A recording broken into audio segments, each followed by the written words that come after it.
All right, so the next deformer we're going to look at is a skin bind or a bind skin.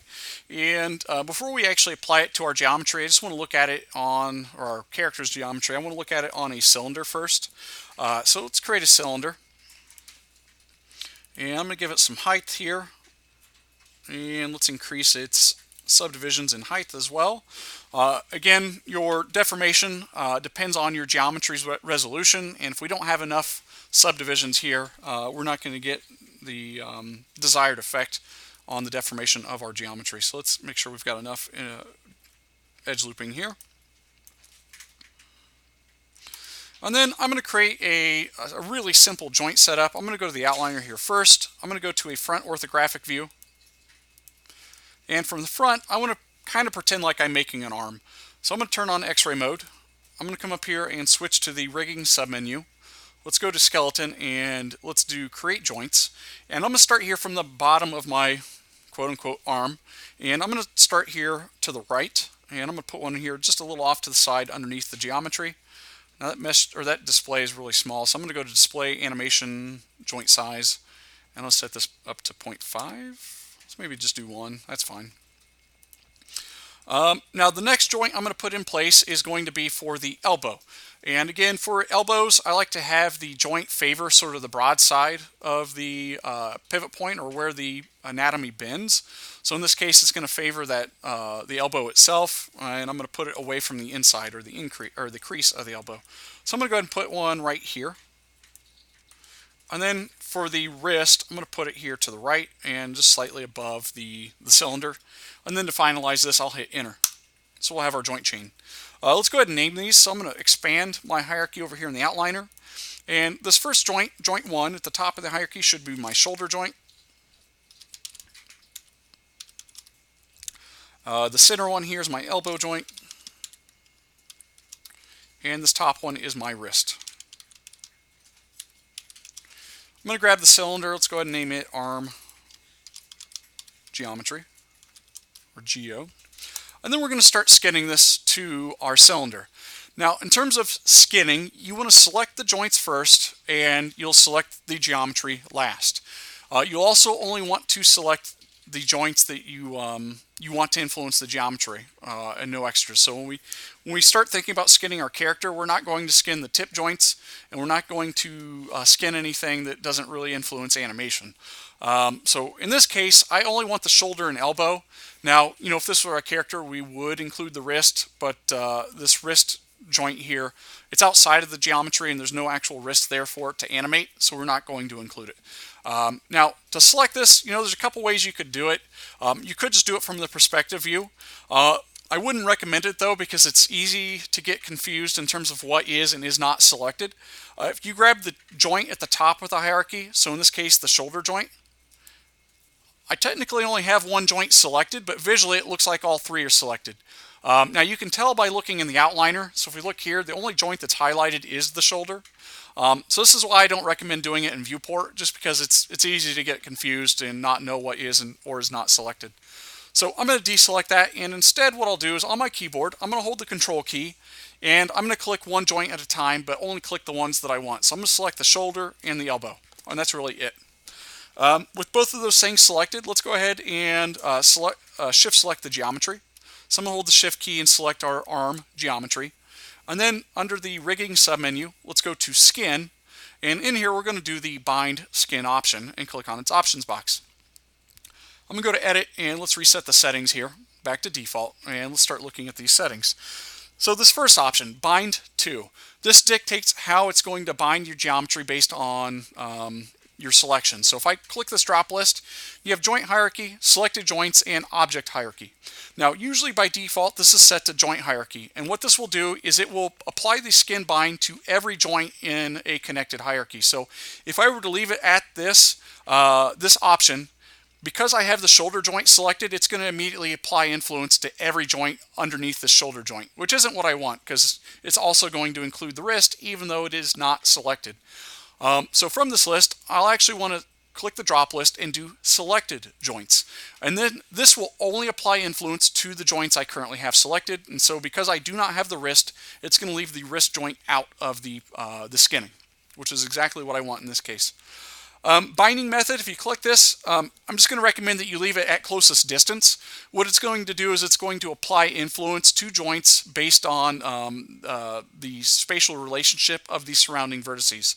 So let's say the elbow, for example, it's going to apply influence to the surrounding vertices because they are closest to this respective joint. So we're going to leave that at closest distance. Skinning method. You have three options. You have classic linear, dual quaternion, and weight blended. So we're going to start with classic linear, but we will eventually switch over to that last option, weight blended.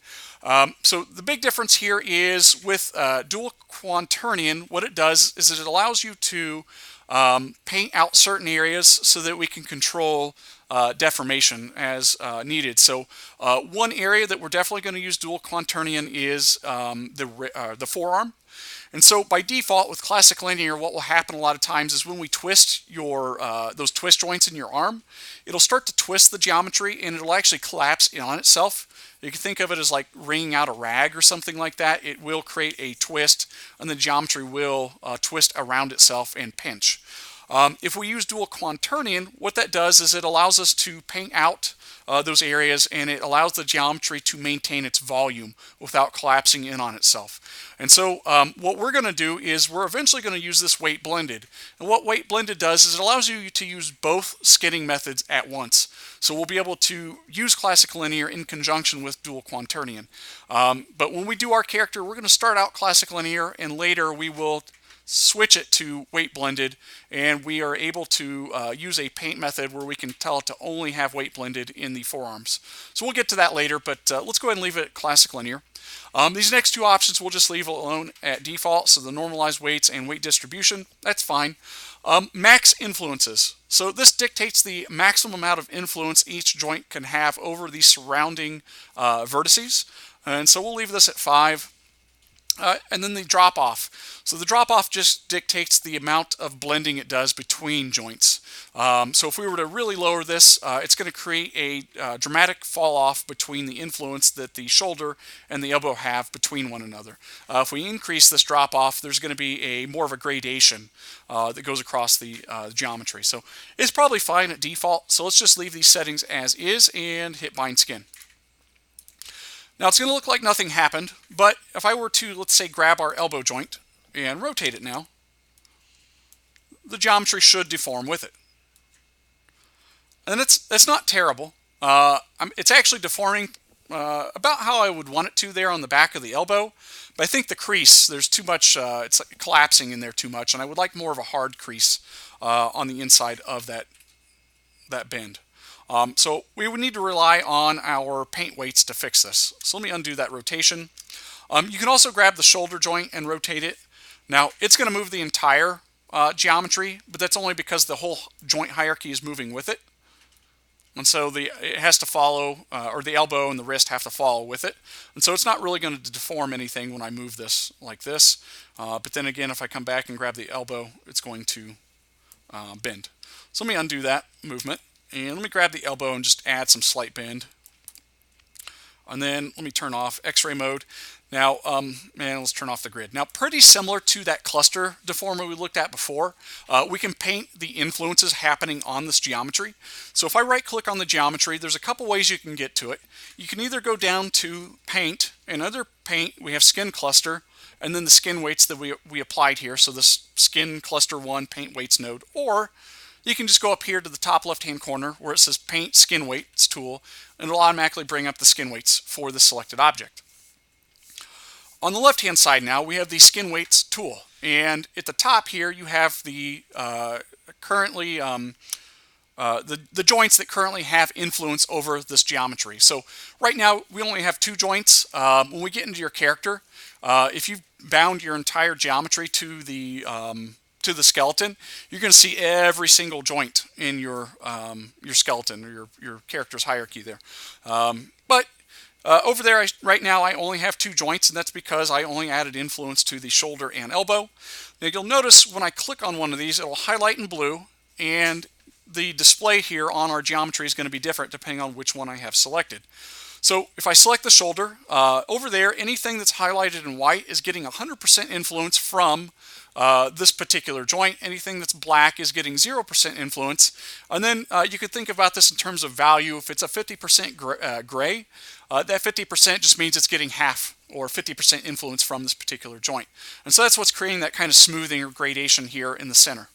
If I select the elbow, it changes. And so when I select the elbow, the top half is all white and the bottom half is black. And again, that's because the elbow is getting 100% influence on the top part of the cylinder and no influence on the bottom.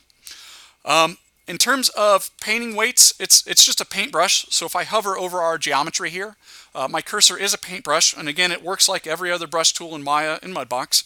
If I hold the B key and left click and drag, we can increase or decrease the radius. If I left click and drag, so right now I currently have the elbow selected. If I were to start painting over these vertices, it's going to add influence to those vertices. If I hold control, it'll do the opposite of whatever my brush is currently doing. So if left click means 100% influence, if I control and paint, it's going to remove influence. And then if you hold the shift key and paint, it's going to smooth influence.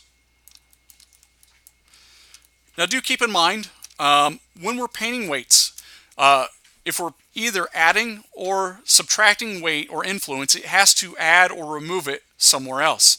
So let's say on the elbow, if I am adding, or let's say I'm actually removing weight here.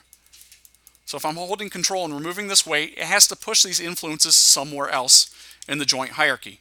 And so in this case, I only have 2 joints. So as I'm removing influence from the elbow, it's pushing it to the shoulder.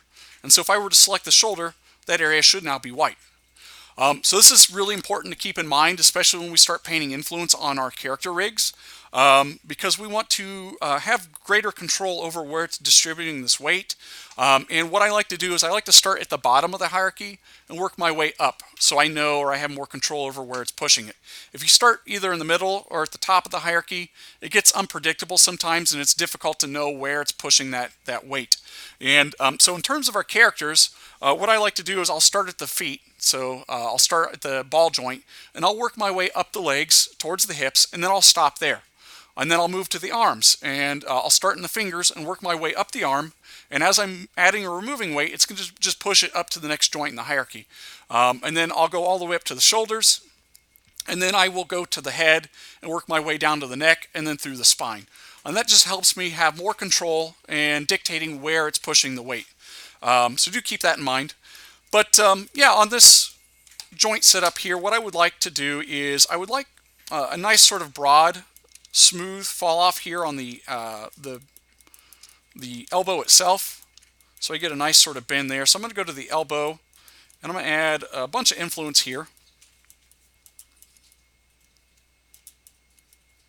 And let me actually put this in its default state here. And let's key that rotate Z. I'm going to go forward to, let's say, frame 60 and rotate it forward. And then set a key there. And this is going to allow me to scrub through my timeline while I'm painting my skin weights, just so I can see how this deforms with animation. And so with my elbow still selected, again, I like to have a little bit of more of a broad influence here on the back of the joint, and then smooth that out. And then on the inside where I really want to crease, I'm going to make it more of a stark contrast. And so I'm going to have less blending.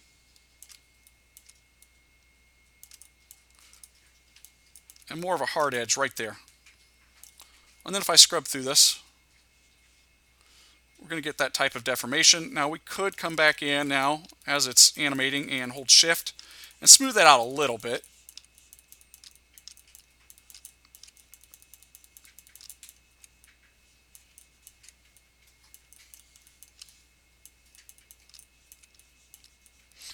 And when I'm painting on this, I'm actually painting on the vertices, not the faces. And we'll see this more once we start applying this to our characters.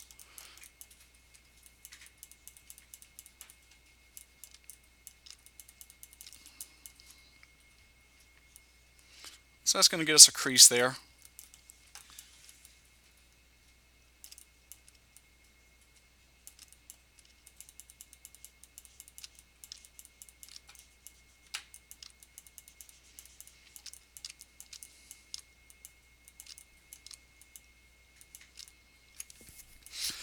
Something else with this tool. So let me go go back and just take a look at that without the painting on. Let's go back to paint weights. Let's go to the elbow. There are some additional settings down here for the brush. So there's different modes. There's paint select and paint select. I'd recommend just leaving it at paint so we can add to this. There is a paint operation where there's replace, add, scale, and smooth. And again, I'd recommend just leaving it at the default. It becomes very time consuming and confusing if we're going through all these settings all the time and changing them to adapt to what we need. I find that it's easier just to use the keyboard shortcuts and avoid using these other options. So replace, what this does is it will replace your skin weights with whatever your value is currently set to. So if I were to leave my value at 1, it's going to paint 100% influence to, in this case, the elbow joint.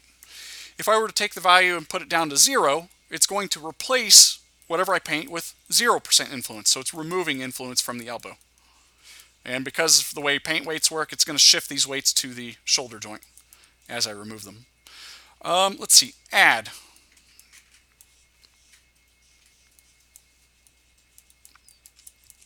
So it's going to more or less do the same thing. It's going to add, scale, and then smooth. We really won't mess with these. Smooth, again, we can get to this by holding the shift key. So I just recommend leaving this at replace. There is an opacity setting, and so this is, I mean, you could think of it as like the opacity to a brush in Photoshop. It's going to look at your value, and based on this opacity affect what your value does. So let's say I put this at 0.5. What it's going to do is it's going to look at my value of 1, and it's going to do half that. And so when I paint over this, instead of giving it 100% influence, it's only going to be 50% influence. Now, you can keep stacking this, though. So when I let go of left click and then do another brush stroke, it's going to add another 0.5. It should eventually get to 100% if I keep stroking over this. So you can gradually add weight using the opacity. But again, personally, I prefer not to do this. I like to keep my opacity and value at default. So 1 and 1.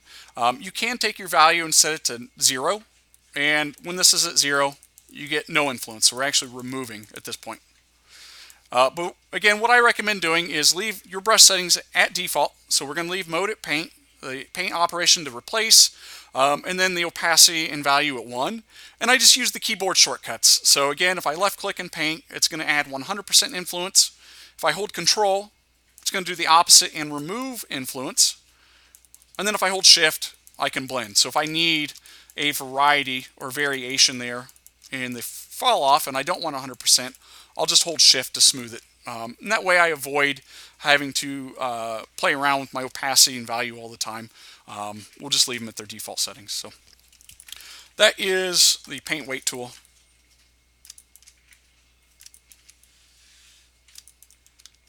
The flood option, so let me actually do that real quick. Flood will take whatever is in your value channel and flood the entire geometry to get influence on whatever joint you have selected.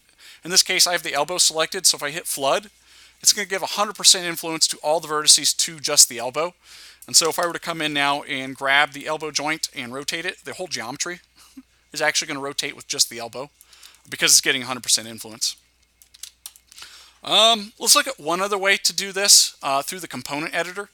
So I'm going to go up here to Windows, General Editors, and let's go to Component Editor. In the component editor, you should have a smooth skins option. And we need to start selecting vertices for anything to show up here. So let me grab our geometry, right click and go to vertex mode. And let's marquee drag and grab all these vertices here at the top. And I might actually turn off my ability to select joints because you'll notice when I try to select these vertices, it just wants to select the joint instead. So up here at the top, I'm going to click this button here, or this icon to turn off joint selection. And let's marquee drag and grab all those vertices at the top of our geometry.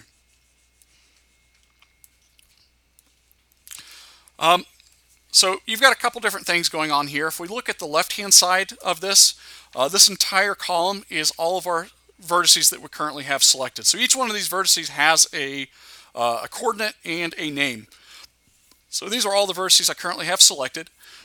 This next column, you'll have as many number of columns as you do joint influence. So in this case, the only joint that's influencing my arm currently is the elbow. Let me actually undo that flood I did earlier real quick.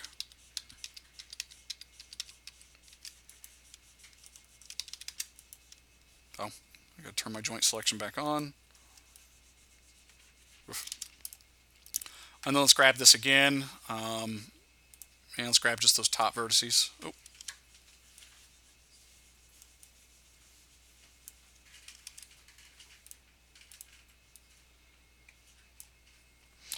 Okay. So now that it has influence again from both joints, you'll notice we have two columns. We have elbow joint and shoulder joint. And these values are represented from 0, which is 0%, to 1, which is 100% influence. And so some of these joints, are getting 100% influence, so it looks like our vertices. This vertex 240 is getting 100% influence from the elbow, but 0 from the shoulder. So we could come in if we wanted to and key in the amount of influence. So with these particularly selected vertices, let's say I want them to only have influence from the elbow. What I could do is click on this first value here at the top, scrub all the way to the bottom, hold shift and click this last value. And if I key in a 1 and hit enter, what it's going to do is it's going to remove all the influences from from the shoulder and give it 100% influence to the elbow, just on these selected vertices.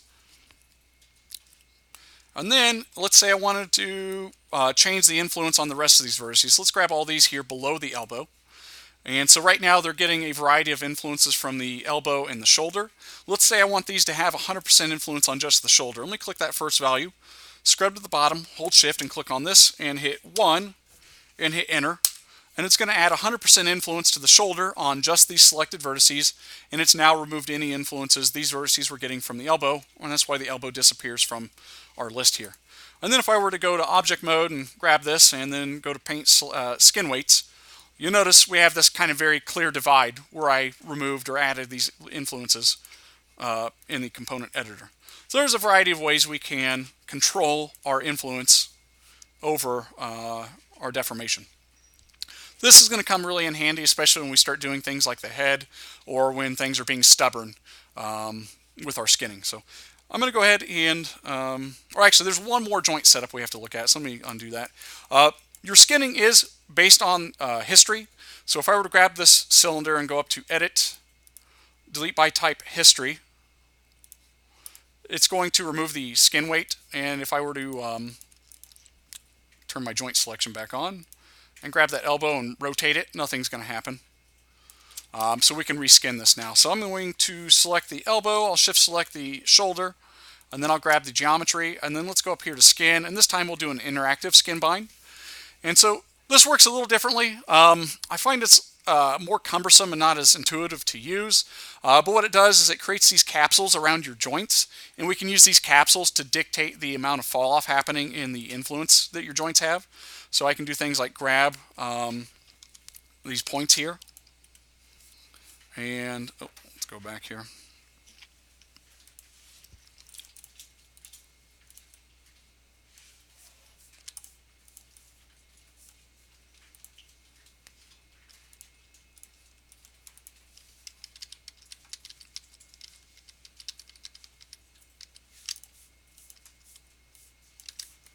Try that again.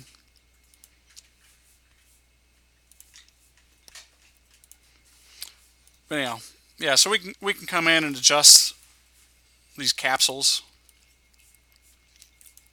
If you select a new joint here, so in this case I'll select the elbow, we'll get the capsule based on this joint. We can pull this out.